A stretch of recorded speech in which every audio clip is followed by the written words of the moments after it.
On the one hand, of course you want to be done dieting because who wants all that restriction and anxiety, right? But on the other hand, you're pretty sure you have to diet to lose all the weight you want after menopause. But you don't have to feel like you're on a diet at all. In fact, it's the exact opposite. So today I'm sharing exactly why and how I stopped dieting while I was losing weight for the last time in my 50s. Listen, anybody can help you lose weight after menopause by restricting yourself and using willpower, but my zone of genius is helping you lose all the weight you want and keep it off forever by changing your mindset. Welcome to the Get Your Goal podcast, where ambitious menopausal women come to lose weight for the last time. I'm your host, Paula B., certified life and weight loss coach, author of Mind Over Menopause, and former yo-yo dieter. When you're ready to change your mind about weight loss, I'm here to help. Let's get your goal. Hello, goal friend, and welcome to the podcast. If there's one thing I want you to take away from any contact that you have with me, whether it's this podcast or seeing me on social media or working with me inside of the Get Your Goal membership, it's this. You never have to feel like you're on a diet just because you're losing weight. Feeling like you're on a diet is optional. And the truth of it is that you're far more likely to be successful at losing weight and maintaining it for the rest of your life when what you feel is amazing. So today I'm sharing 4 ways that I used to feel like I was on a diet and exactly what I did to stop dieting and start loving, trusting, understanding, and believing in myself instead. Let's dive in. Why I stopped dieting. Reason number 1. I was sick and tired of constantly worrying about when, where, and what I was going to eat next. I used to spend so much time thinking about food, and I hated it.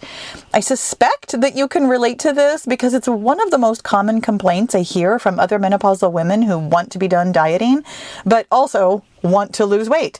It kind of feels like your whole day and at least 90% of your brain power is focused on what you're going to eat and how much of it will fit into your calorie target and when you'll be able to eat.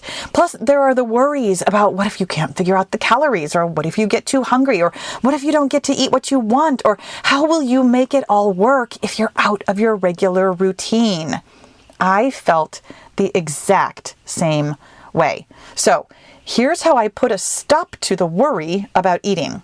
I started making intentional decisions ahead of time about when, where, how, and how much I was going to eat. And I'm pretty sure that when I say that, it sounds like I had a super rigid structure with schedules and timetables and rules and checks and balances. But I promise, it was nothing like that. I actually gave myself a really loose framework with lots of wiggle room.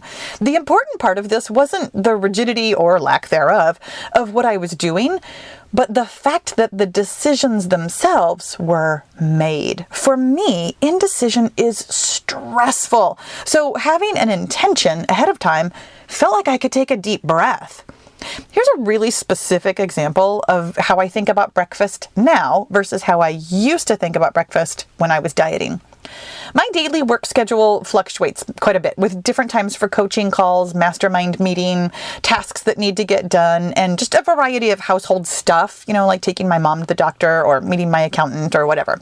So now that my husband is retired, I don't really pay attention to his schedule anymore because he doesn't really have one, but I do like to see my son in the morning before he leaves for work at 5:30 a.m. Now, back in the day, I used to wake up at the same time as my husband and kids, and all 4 of us would be running around trying to get ready for the day, arguing about who would shower first and who could get on the treadmill and who had to run to the grocery store because we always seemed to be out of milk or bananas or eggs.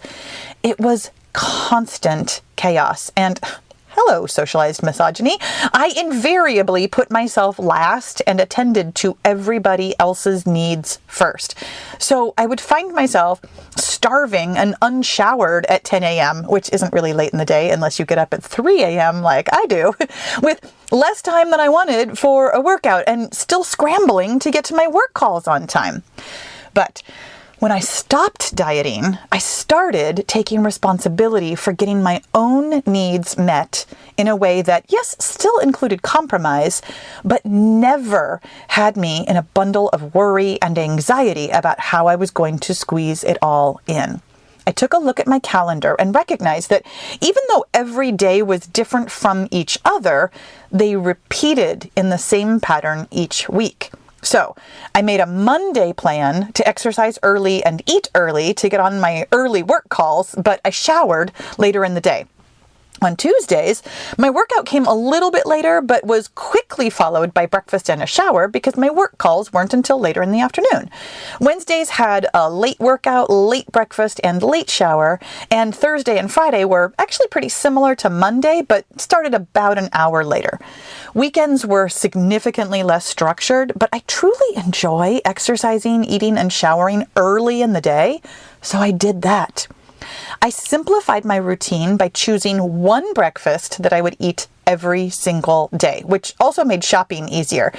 Every day had its own rhythm and its own timing, but all the decisions were made ahead of time, so everything felt easy. Now, let me clarify very quickly that I am not recommending that you do what I did.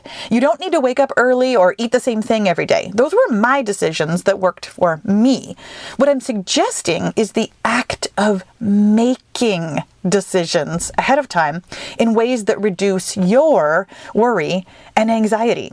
Inside the Get Your Goal membership, I have an entire masterclass called Peaceful Parameters that walks you through this entire decision-making process, one question at a time. Rather than getting overwhelmed trying to figure it all out, this class keeps you focused on what you want to do and what feels doable right now. Oh, and another quick note. You probably noticed that making what was essentially one decision about my breakfast actually helped me make decisions about my sleep routine and my daily workouts too. Yes, lining up your intentions in one area often helps you get them in line other places too, which makes all of weight loss that much simpler. Why I stopped dieting, reason number 2, I desperately wanted to stop beating myself up for my mistakes because I did that a lot. Like, there was a constant stream of what amounted to verbal abuse in my head all day long. Maybe you can relate. You start the day with good intentions, but somewhere around 3 p.m., the wheels start coming off the bus. You find yourself snacking before dinner and skipping your afternoon workout, forgetting to drink your water, and then suddenly you're reading a good book and, oh crap, you should have been in bed 45 minutes ago, you big dumb dummy. Why can't you ever get it right? You're never going to lose weight if you keep screwing it up like this. Oh, my friend, I hear you, or rather, I heard myself. So here's how I put a stop to the negative self-talk. I started having my own back no matter what happened, even when, in fact, especially when, I found myself doing something I didn't intend, like overeating or staying up too late. I learned how to stop wasting time on feeling guilty or beating myself up or pretending to give myself grace while, not so secretly feeling guilty and beating myself up anyways. I got straight to understanding what happened. I will never forget the first time I heard about the cognitive behavioral thought model that explains why we do the things that we do. This is actually a concept I explained in an episode of the podcast titled The Wheel, and I highly recommend you go listen to that one next.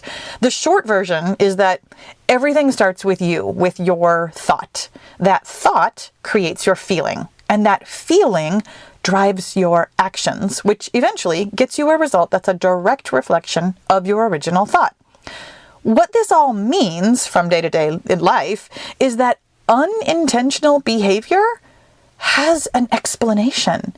It's never because you're stupid or lazy or bad at life. If you find yourself doing something you didn't mean to do, it's because you had a subconscious thought that created a feeling that drove that action. That's it. There's literally, and I'm using that word correctly, literally never a reason to beat yourself up because there's always an explanation. It's always just a thought to find or a feeling to feel. And this is hands down some of the best and most productive work we do inside the Get Your Goal group. Laying aside the judgments and monkey chatter in your head is not a matter of trying to be positive all the time. And there's actually a series of really simple journaling prompts that can help you get to the root of unintentional behavior. I share this in an asynchronous video courses that are inside the Get Your Goal membership. And this actually ties in pretty neatly with the next thing. Why I stopped dieting, reason number 3. I was so frustrated with my inconsistency. And let me be very specific here. When I was losing weight for the last time a few years ago in my early 50s, I absolutely, positively could not get consistent with my water. And it vexed me. Here I was with all my decisions made beforehand, a spacious routine in place, a process for figuring out why I would behave unintentionally. And yet I would get to the end of the day more often than not with only about 2/3 of my water target on board. What the F? I'm going to guess that you have some experience with this kind of thing too. Inside the Get Your Goal membership, I frequently coach about consistency because it's something we all work on. So here's how I stopped being frustrated with my inconsistency. I started journaling to understand myself better. Every single day, because truth be told, my brain and my body are endlessly fascinating to me, and I love solving mysteries. Note to the aside, this is why I have a degree in criminology. There were many years when I actually wanted to be a detective with the FBI. And no, it's not a coincidence that this was when the X-Files TV show was super popular. Anyway, here's what I want to point out about this particular dieting issue. Notice the wording of my solution. I didn't stop being inconsistent.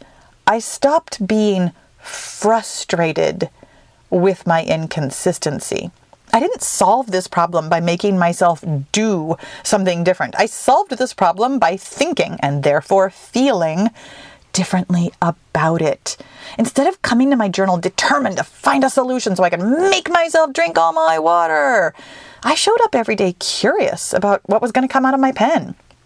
To this day, I'm still not 100% consistent with my water, though I am about 95% these days, which is significantly better than the 40% I used to be.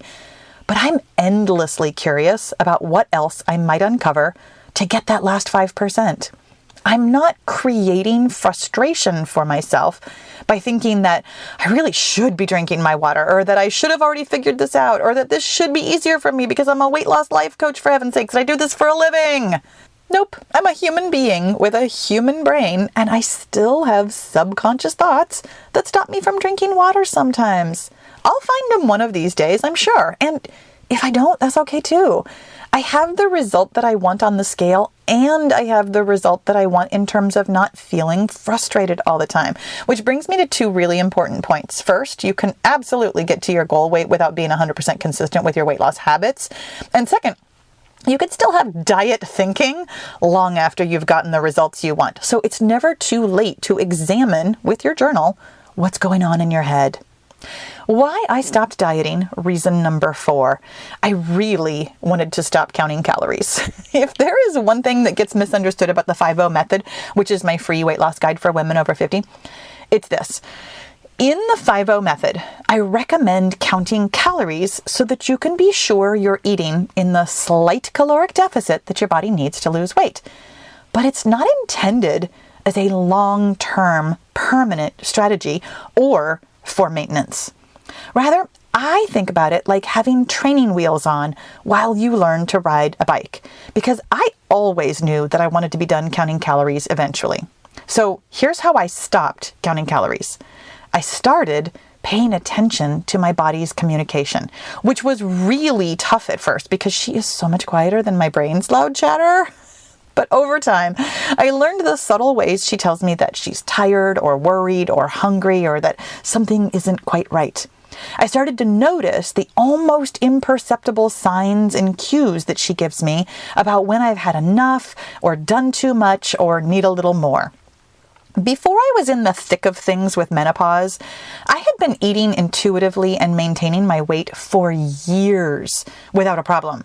I had a routine and I had an open line of communication with my body to change that routine as needed when she asked me to. But then my periods started getting wonky and my sleep got disrupted and my sister died and my kids went off to college and my workouts started to sap the life out of me and I couldn't stop gaining weight and suddenly I was anxious all the time and it really truly felt like the body I had loved and cherished in my 40s was now my mortal enemy bent on destroying everything I loved in the world. And yes, I was that dramatic about it. It felt like the worst betrayal of my life. Like I wasn't even safe inside my own skin. I lost my hunger signals. I lost my satiety signals. I lost my tiredness signals and my full of energy signals. Basically, my brain and my body, to quote Ross from Friends, were on a break. So there was a time when counting calories was the lifeline I needed. It turned out that I had been pretty radically and unintentionally under eating. So counting calories and eating the right amount for the first time in months, or let's be honest, maybe years, helped me regulate my food intake when I couldn't hear what my body was asking for. I know lots of women want to be done counting calories because they hate counting calories, but that wasn't how I saw it. It's not that I loved counting calories, but rather that it helped me pay attention and get in touch with my newly menopausal body. It turned out she needed really different fueling than my pre-menopausal body. She needed a different sleep routine, a different exercise routine, and a different water routine too. But I wouldn't have heard any of that if I hadn't counted calories for a while. When I stopped counting calories, it wasn't because I couldn't stand to do it for one more minute. It was because I felt 100% trust and belief in my ability to hear what my body was asking for and then follow through on that with love. When I stopped counting calories, I was really and truly done with dieting. My friend, when I stopped dieting and started making intentional decisions, having my own back, journaling to understand myself, and listening to my body's communication, I set myself free from worry, frustration, judgment, and restriction. It's actually been one of the nicest things I've ever done for myself. And I can teach you how to do it too. Download the 5-0 method, my free weight loss guide for women over 50, and let's go. Thank you so much for listening. I'll talk to you again soon. Hey, thanks for listening all the way to the end of the podcast. My friend, there's no better time to lose weight, and there's no better way to do it than with the 5-0 method, my free weight loss mindset guide for women over 50. It's simple, sustainable, and backed by science. We start with your mindset because your body only goes where your brain goes first. This is the thing that's been missing from all those other weight loss programs you've tried. Download your free copy today at getyourgoal.com